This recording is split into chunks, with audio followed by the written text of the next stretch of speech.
All right, so here's another video just about, I had a client that had some sciatic issues and actually some issues with with one of his discs in between his lower vertebrae, so L5, S1, and definitely having, some bad lower back problems.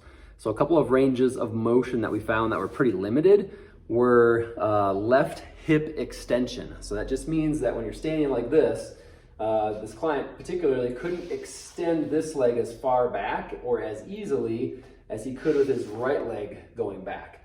So we noticed that that hip extension going backward was limited, and actually if he went too far back, he could kind of trigger and feel this lower back muscle. So the main goal with this first exercise is to try to get this back butt muscle to engage and just contract.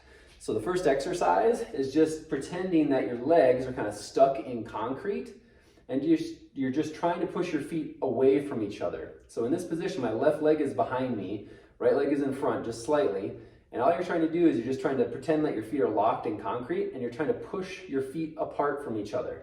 So when I do that, I feel tension kind of generated with my back butt muscle and with this front hip flexor muscle. Okay, so I feel those two muscles. My right one's pushing forward, my left one's pushing backward. And all we're trying to do for this is hold it for 6 seconds and then repeat that for a total of 6 sets. So it's 6 by 6. And again, all we're trying to do is just connect or just generate a little bit of activation in that muscle. So a couple of tricks on this one is, again, you can move your feet a little closer together, like meaning front to back. You can move them further apart, front to back. But you can also move them left to right a little wider into the stance. So you can kind of play with those positions. And then the other position you can change or manipulate is either external rotation with that back leg or even a little bit of internal rotation with that back leg. But all 3 of those different orientations you should feel on the back of that left glute. So that was kind of range of motion number 1 that we were noticing. A second one that we're finding is actually the lats connect with the glutes to provide some stability within the back. So your lats are these big muscles here in the upper back area. And so the next one that we were doing was actually just laying on the floor, and you're trying to push your arms down into the floor. So again, you can do this on the left side or the right side by pushing your hands down into the floor. You should feel this muscle that's right here on your upper back kind of generating that push down. And the reason for this is, again, the left lat connects with the opposing, the right glute, to help you create this upward posture, okay? And if you don't, your abs kind of contract and keep you more in this kind of slightly slouched position. But by kind of contracting your lats and contracting your glutes together, that helps kind of provide this more upright posture. So to do this exercise on the floor, you're just lying down on your back like this. And then what we're trying to do is just push both arms down into the surface of the floor. So in this position, we're just pushing them down. And when I'm doing this, I can feel this muscle right here on my upper back kind of doing the job. And you can play around, you can kind of fine tune by even having your palms down, your palms in, or even your palms facing up as you try to push your arms down into the floor. But again, you should feel those lat muscles contract when you're in this position.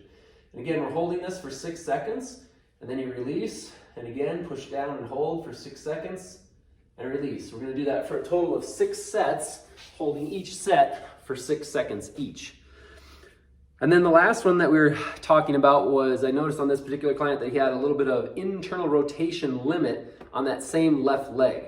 So the third one that we were doing is just standing with that left leg forward, and we're just working at trying to pivot and rotate that hip in, so more of an internal rotation motion with the foot, okay? So all we're doing on this one is about 15 repetitions of just gently trying to pivot the whole leg in. Because you can do this just with your foot, and I'm not moving my hip or my knee, but we want the whole leg, okay? So I want everything from here on down to actually pivot in, and then pivot back to neutral, and then pivot in, and then back to neutral again. And when you do this, personally, I feel this on some of these groin muscles. You can also use some of these upper hip muscles to rotate the whole leg inward, okay? So we're just trying to kind of rotate that femur inside of the socket.